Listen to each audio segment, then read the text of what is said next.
So what happens is you get these nanoparticles that attach to our DNA.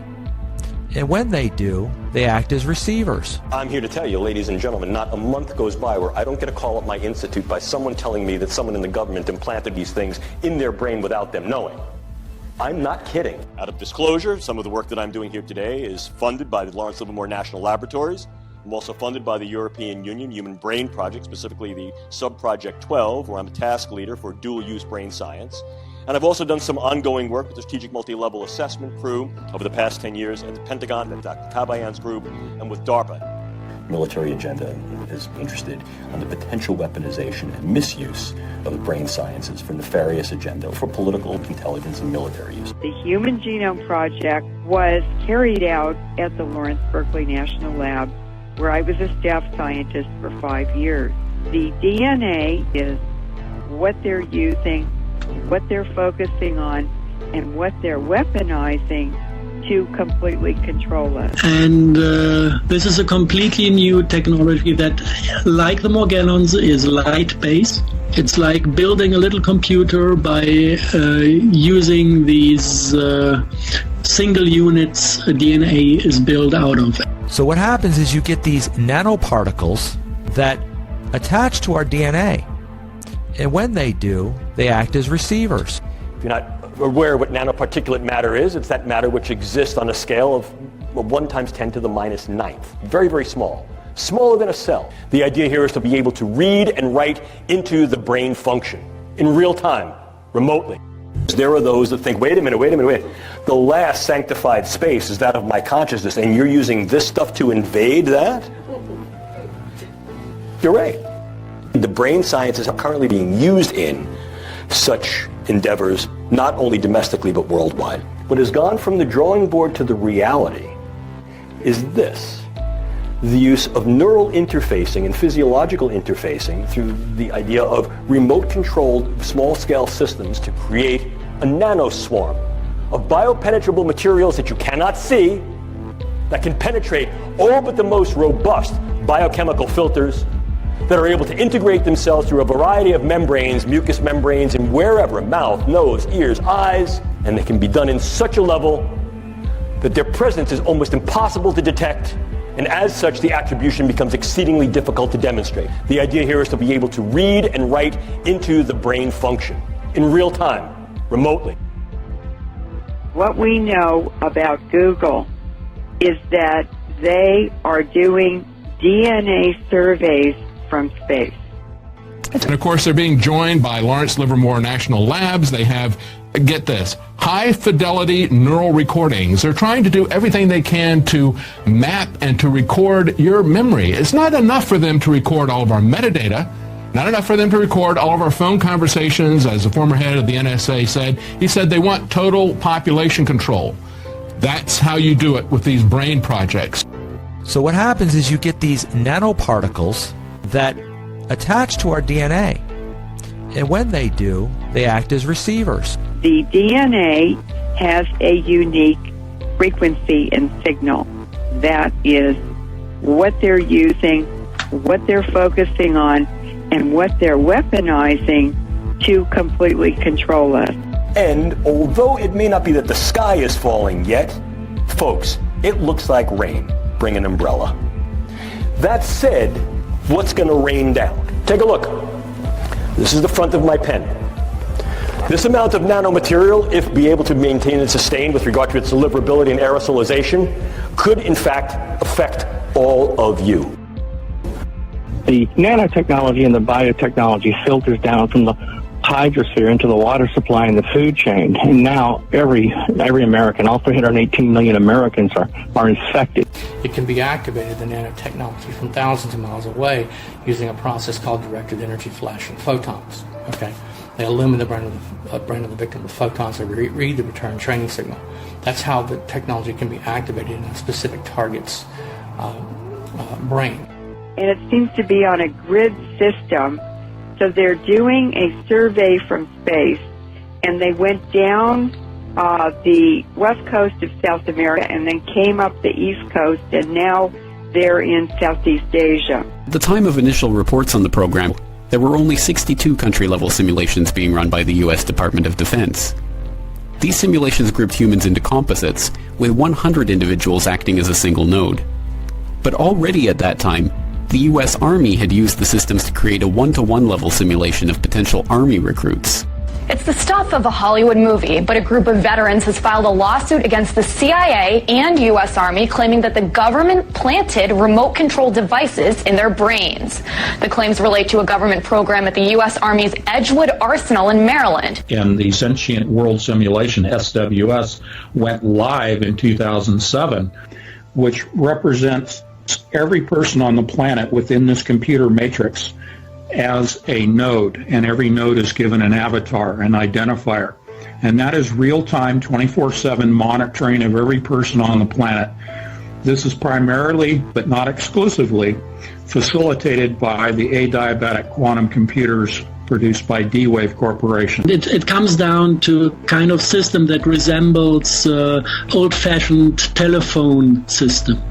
You have like dial-in codes, and each frequency you give in, like do-do-do-do-do-do-do, every frequency you give in is switching on one single DNA element, making it open to take the next step. So basically what you can do with it is creating synthetic DNA or RNA that is possible to be activated with a dial-in sequence of frequencies. All they need is to kind of identify your DNA fingerprint with your name, and then they can watch you 24 hours a day. This is one part. The other part so we are running a GPS system. Yes. If you construct a model of the human brain, you can then plug people into this hive mind. So nanodiamonds being used for an MRI is exactly the same process of third strand of DNA, nanoparticles, that are receivers, just like in the MRI discussion here. They are receivers of the Overhauser effect signals for the purpose of mapping the human brain or the whole body in the hospital. But this is exactly the same ultra-low field MRI regime that is used to activate the third strand of DNA. As an insider with detailed information of this entire program and how it works from top to bottom, I am privy to some details that most are not. And that is that the true way that this technology works is that a complete DNA profile is obtained from the target, from the individual, the targeted individual. And then this information, the DNA of the individual, is used to determine the resonant frequency of the DNA itself. The resonant frequency is then used to fine-tune the technology, the radio frequency signals, the microwave auditory effect, and all of the other aspects of the technology to tune it perfectly to the resonant frequency of the targeted individual's DNA. They are changing the spin of quantum particles in the mind. That's how the mind control operates. And it's important that people know the specific mechanisms that are taking place so that you see that this is real, this is tangible, this is provable evidence of what is going on. You know, people want to say conspiracy theorists. Well, we don't do that. We take the papers, the peer-reviewed papers, we take the articles of the hard science, we give you the technical nuts and bolts. This all comes out of particle physics, folks. This is all about particle colliders, synchrotron particle accelerators, hard X-rays, looking at our DNA, looking at the proteins building the DNA, using these hard X-rays to infer their quantum construction patterns, their models.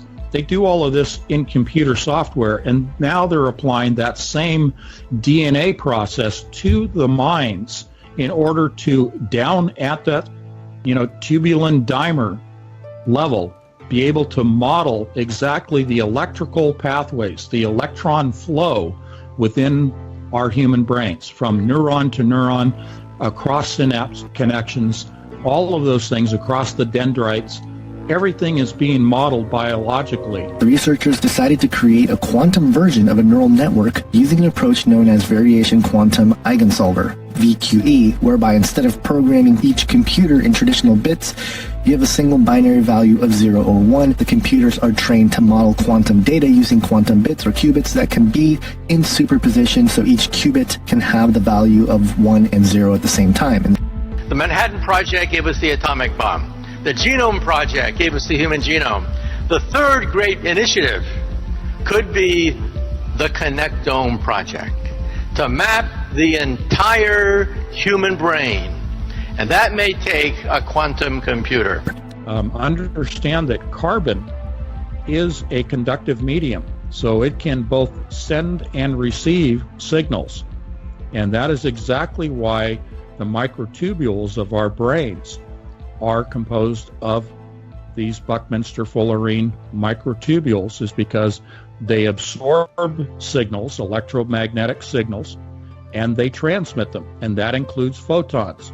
And that's the primary vehicle of transmitting data from DNA, which is your memories. The data within the DNA is transferred within the brain and processed within the brain, because that's all the brain is. It is not a storage medium. It is a processor. And this means communications could be done mentally. What I'm saying is that the internet will be replaced by BrainNet. The true holy grail in terms of this technology is DNA resonant frequency. It taps right into the DNA, and it does it remotely by resonating with the exact frequency that your DNA resonates. DNA comprises our brains. It produces our brains. They are doing exactly what they did with DNA with a human brain. The mind operates on multiple frequency levels, but I'm going to just give you one specific. Okay? The luminosity resulting from the collision of subatomic particles in the colliders inside the detectors at CERN produce identical frequencies as to the mind. Again, the mind has multiple frequencies, but they are reproducing through collisions of particles two of the frequencies within which the mind operates. And you better believe that they're operating at all of the various frequency ranges, alpha and beta ranges of the mind. Does that mean that CERN is directing mind control systems? No. It means that they're doing the research and development that is then applied to the supercomputer systems like D-Wave for the purpose of, in the environment of the sentient world simulation, for the purpose of controlling people's minds. Once you have connected the targeted individual with the frequency and they resonate together, then you have a perfect avenue upon which to send and receive information back and forth. And that's exactly how they manipulate someone's thoughts. They send voices into someone's head. They manipulate their emotions. They manipulate their behavior. And then that's also how they receive back from the individual in real time the vital signs, the emotions, the thoughts, what the person's seeing, what the person's hearing. And then all that information, of course, is rendered on a computer elsewhere via software, and it can be monitored and tracked in real time. It's horrible. It's horrifying. And it is a crime against humanity. This is something that needs to be dealt with in the Geneva Convention. This is something that needs to be dealt with in international courts. This is something that needs to be dealt with first and foremost by the Supreme Court of the United States. This is something that needs to be dealt with until we get to that point at the local and the state level. This is something that needs to be tackled by lawyers and civil rights advocates immediately. We need laws right now to stop this thing, because it is out of control and it is only getting worse. The entire population of the United States of America could conceivably be controlled by this. And I know for a fact, having been an insider and actually been a part of this program and seen it operate on a day-to-day basis, I am aware that there are now entire cities in America that are nothing more but a massive social engineering experiment. How are they implementing this? The people who developed it say it is airborne since 2003. And I had the occasion to have a short look into those papers. I don't hold them. I'm not the one to publish them. If somebody decides to publish, it's somebody completely else I don't even know. But I had the possibility to have a look in, and I did some research to verify if the things I saw there are realistic. It is sprayed by airplanes as well. It is brought into a form where it can stand the temperatures in the back part of a jet engine, hot air stream. So it's able to survive temperatures. I don't know how they do it. And then it's airborne, and basically it's all over the northern hemisphere. And the southern hemisphere, I've got no clue. And the difficult thing about this is that there is full proof out there somewhere, but the people who hold these papers and who hold the papers brought out by one whistleblower that didn't like, actually at the end of his days, he didn't like what he was doing during the last years of his life, so he decided to talk. The people who hold these papers, they don't know what to do with it, because this is basically it's kind of hopeless, because this is out there and it's very complex and there's no medication against it. There's nothing one can do with it. So this holds people back to even talk about it in public. I'm sorry, but that is unacceptable. It is your job to protect the American people. It is your job to investigate high crimes and felonies that have been committed by the people that have been entrusted with the safekeeping of this country, our Constitution, and the American people. Unfortunately, what's happening in America today is all of the people who have been charged with our protection have fallen asleep at the wheel. They have failed to live up to their oath. And either through complicity or complacency, they are either making or allowing this nightmare to occur on American soil. All it takes for evil to prosper is for good people to do nothing. And that is exactly what's happening today. As people who are crying out to family members and friends, to local law enforcement and the FBI, to their government, their military, to the private corporations who are involved in this for help, are being met with silence, or even worse, ridicule. They're being accused of being crazy. They're being accused of being paranoid and schizophrenic, to completely cover up what is in fact a social engineering program and a covert research and development program for some of the most sophisticated and advanced technology that the world has ever seen. So the situation we're faced with, ladies and gentlemen, is as follows. As we begin to untangle the Gordian knot of the brain through the development of neuroscience and technologies, we've come to the precarious position of opening the proverbial can of worms of if, how, in what ways, to what extent, and when these techniques and technologies will be used in weaponized intelligence and national security agenda. I submit to you, ladies and gentlemen, that can has already been opened. It'll be our job, and increasingly your job, to be able to navigate this new terrain, this brave new world, and what it incurs.